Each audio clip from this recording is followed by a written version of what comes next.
ಮಾರನೇ ದಿವ್ಸ ರಿಮ್ಚಿಮ್ ಕಾಕ ಹತ್ರ ಬರುತ್ತೆ. ಕಾಕ ನಾನ್ ಬಂದ್ಬಿಟ್ಟೆ, ನನಗೀಗ ಇನ್ನ ಕಲ್ಸಿ. ನೋಡು ರಿಮ್ಜಿಮ್, ಇನ್ನು ನಿನಗೆ ಒಂದೇ ಕೆಲಸ ಮಾಡಕ್ಕಿರೋದು.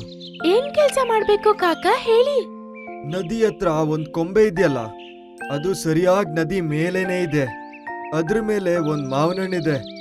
ಅದನ್ನ ಹಿಡ್ಕೊಂಡು ನೀನು ನನ್ನ ಹತ್ರ ಬರ್ಬೇಕು. ಇದು ತುಂಬಾ ಸುಲಭವಾದ ಕೆಲ್ಸ, ನಾನು ಇವಾಗ್ಲೇ ಮಾಡ್ತೀನಿ. ಈ ತರ ಹೇಳಿ ಅದು ನದಿ ಹತ್ರ ಹಾರಿ ಹೋಯ್ತು. ನದಿ ಹತ್ರ ಹೋಗಿ, ಅರೆ ಅದು ಯಾವ ಮರ? ಅದೇ ಇಲ್ಲ, ಇದು ಇಲ್ಲ, ಅದಾ? ಹಾ, ಖಂಡಿತ ಇದೆ, ಅದರ ಹತ್ರ ಹೋಗ್ತೀನಿ. ನಾನಿವಾಗ ಸರಿಯಾದ ಮರದ ಹತ್ರ ಬಂದಿದ್ದೀನಿ. ಇವಾಗ ಈ ಮಾವಿನ ಹಣ್ಣನ್ನ ತಗೊಂಡು ಹಾರ್ಕೊಂಡು ಹೋಗ್ತೀನಿ. ರಿಮ್ಚಿಮ್ ಅದರ ಕಾಲಿಂದ ಅದನ್ನ ತಗೊಂಡಾಗ ಅದರ ಕಾಲ್ಗಳು ಮಾವಿನ ಹಣ್ಣಲ್ಲಿ ಸಿಗಾಕೊಳ್ಳುತ್ತೆ. ಆಮೇಲೆ ಅದರ ವೇಟ್ ಜಾಸ್ತಿ ಇದ್ದಿದ್ರಿಂದ ಅದು ಹಾಗೆ ನೀರಲ್ಲಿ ಮುಳುಗ್ ಹೋಗ್ತಿತ್ತು. ಅದ್ರ ಜೊತೆ ರಿಮ್ಚಿಮ್ಮು ಮುಳುಗ್ ಹೋಗ್ತಿತ್ತು.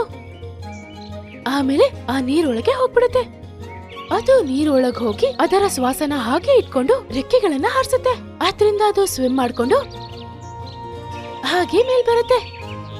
ಅದ್ ಆಚೆ ಬಂದಿದ ತಕ್ಷಣ ಕಾಕ ಅದರ ಕಾಲಿನಿಂದ ಅದನ್ನ ಎತ್ಕೊಂಡು ಆಚೆ ಹೋಗುತ್ತೆ.